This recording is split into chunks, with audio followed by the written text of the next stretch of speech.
All right, y'all. So we've been talking about Job for the past few days, and I want to just pick back up where we left off from yesterday. But today I want to start reading, and we're gonna be in Job chapter 2 and verse 11.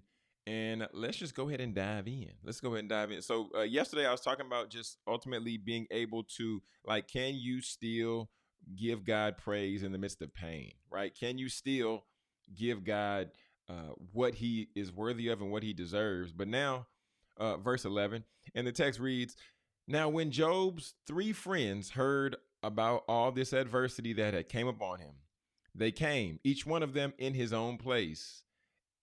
Eliphaz and the Temanite, Bildad the Shittite, and Zophar the Naamanite. And they made an appointment together to come to sympathize with him and to comfort him. When they looked from a distance and did not recognize him, they raised their voices and they wept. And each of them tore his robe, and they threw dust over their heads and toward the sky. Then they sat down on the ground with him for 7 days and 7 nights, with no one speaking a word to him, for they saw that his pain was very, very great. Okay, so what do we know about Job thus far? Real quick recap. We know that Job has lost his family. Job has lost his kids. His wife is calling him. His wife is saying he needs to go ahead and curse God, needs to go ahead and die. But all through the midst of this, Job is still remaining faithful to God. Job has said that I can't accept the good from God, which he said in verse 10, but then not accept the adversity from God, which really shook things up right there. Okay. But now what do we see? Now we see Job's friends have come into the chat, and his friends are there to be with him. They're there to support him. They're there to love on him.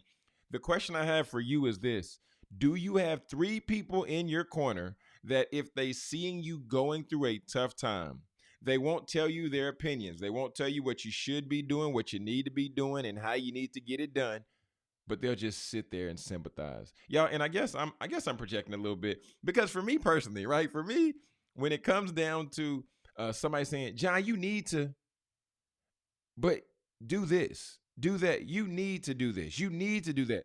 For me personally, when I hear somebody say that, my immediate reaction is to do the opposite or to do nothing at all, because I never have been I never have been fond of people telling me what I need to do.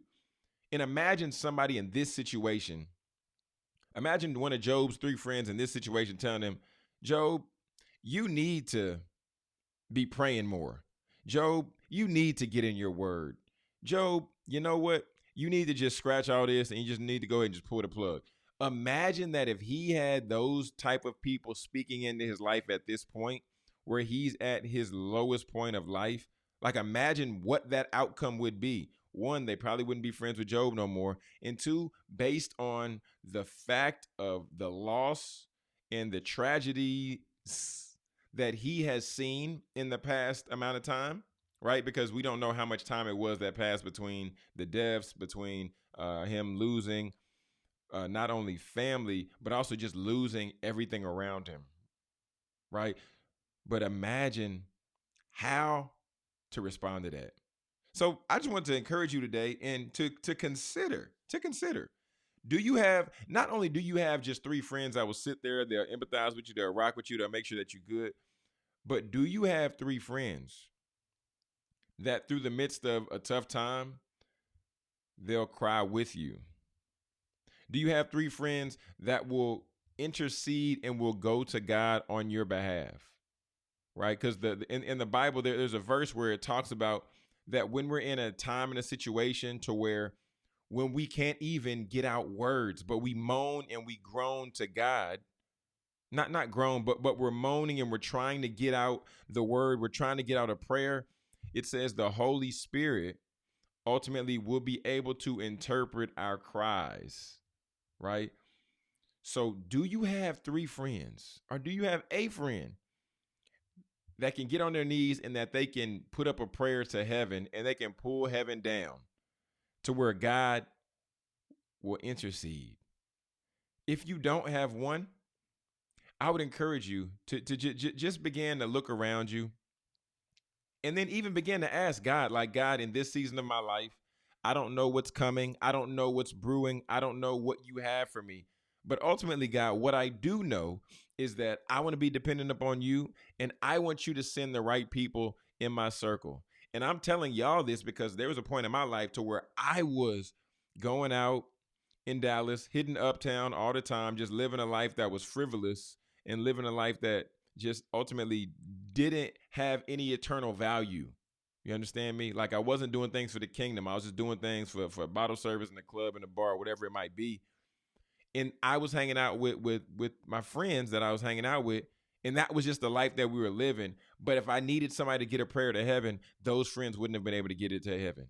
And that's not on them. That's just on me. So I had to pray. I was like, God, I need you to give me people to replace these friends because ultimately I enjoy hanging out with them. It's fun, but I was scared, y'all.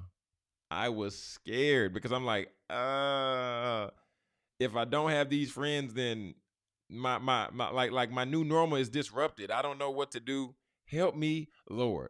And then surely enough, then there began to be this one gentleman named Jonathan Miles who was sent to my circle. And then I met him at church here in Dallas. And then there's another friend. His name is Mahari Takai. And then he came out of nowhere from a job that I was working. And then God just began to bring me people who I could lean into and who I can rely on, who could not only get a prayer up to heaven for me, but also would keep me in the word, would hold me accountable. So y'all today, be encouraged. Be encouraged. If you don't have a friend like that or friends like that, well, this is the point of awareness, right? For us all to just tap in, check in, and see what God is really trying to do in our lives. Family, that's been straight from the source. If you enjoyed this content, be sure to hit the thumbs up so YouTube gets notified and gets aware. But also, family, stay tuned because we're going to be right back with more Speaker Success after this quick commercial break.